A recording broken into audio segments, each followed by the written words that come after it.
Good morning, students. Welcome to Ottari's Commerce and Finance Coaching. Today we are start.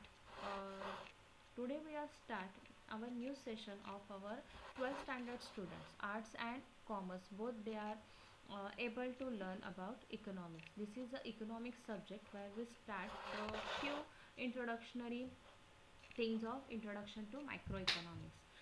In this slide, I mentioned that microeconomy is the study of particular firm, particular household, individual prices, wages, income, individual industry, and commodity too. So, according to uh, according to Adam Smith, the study of microeconomy is divided into two parts. That is a microeconomics and macroeconomics. Okay, the microeconomy is a derived from the Greek word micros, which means a small millionth of part. So microeconomy is a small part of things which is dealing with a small part of national economy. So it study the economic action behavior of individual unit, even a customer, producer, price of particular commodity, etc. So according to Kenneth Boulding, the microeconomy is the study of particular firm, particular household, individual price, wages, and individual industry, etc.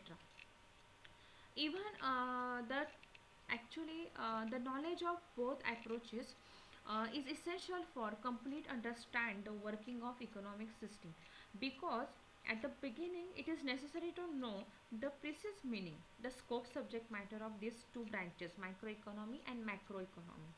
So it's very important. According to, let's start with some history with our microeconomy. The Adam Smith, the father of economy, is considered as the founder of microeconomy, because in 1776 in his book Wealth of Nation, he discussed the how price of individual commodities of the factors of production are determined.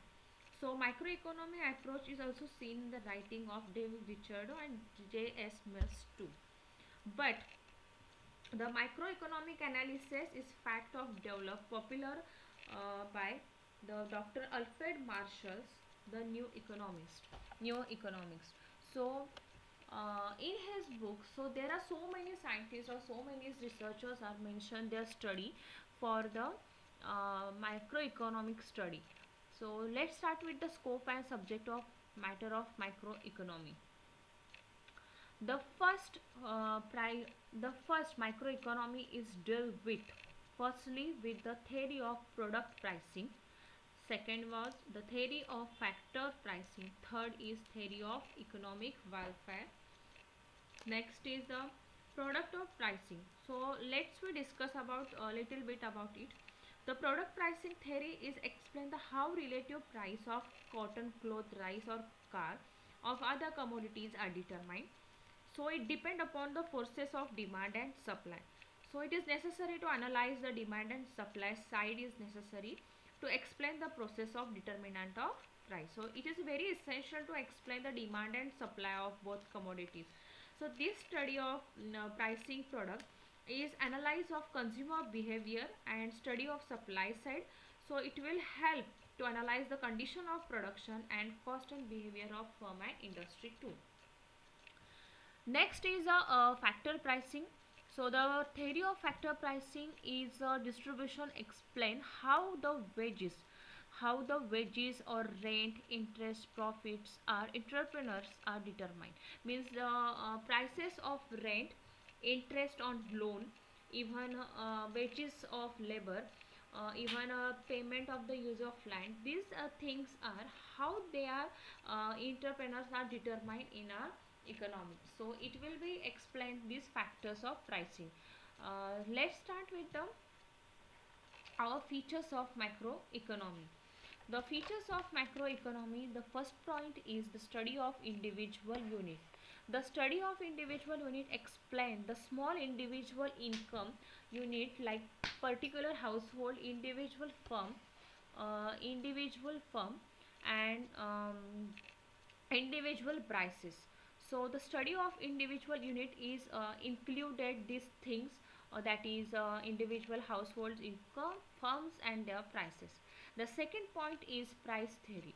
The price theory is called microeconomy because primarily concerned with determination of prices of goods and factors of production. Means the price theory included primarily concerned with determinants of price related to goods and their factors of production. The next feature is slicing method. Slicing method split the economy into small individual units and then this studies each unit separately in detail. So it's called as a slicing method. Means the study is divided into small part and then it's separately study in detail. Next feature is partly equilibrium. The partly equilibrium is analysis where the equilibrium position of individual consumer, firm or industry are partly analyzed or isolated an individual unit, inform the forces and proceed with the assumptions. So the other things of remaining the same.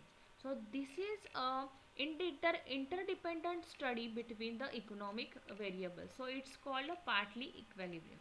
The next is a microscopy approach. Microscopy approach is explained by Professor A.P. Lerner that it is looking at the economic through microscope. So as if we were see how the millions of cells in the body of economy, the individual or household as consumers, as individuals, firm, producer play important role in our whole economic system. Means as microscopy approach explain the each and every part of million in detail which is impacted in our economic system. The next point is analyzing resources allocation and economic efficiency. Here the microeconomics deal with the allocation resources among the competing group. So microeconomy explain the how relative price of commodity are determined with production of the allocations of resources in term of determinants. Means sometimes it's explained that what goods will be produced in which quantity, how they will be distributed.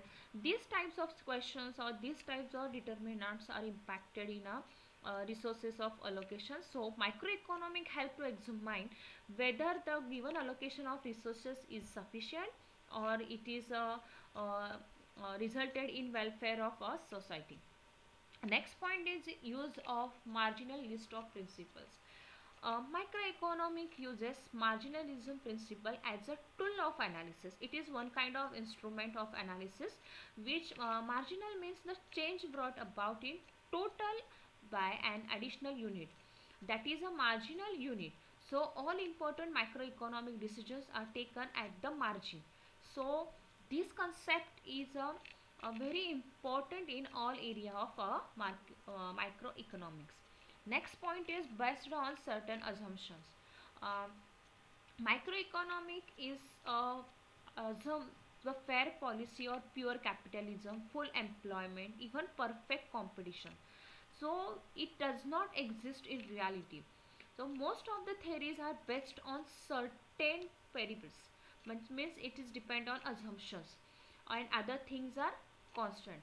So the assumptions make the analysis very simple but at the same time they neglected the interdependence between economic variables.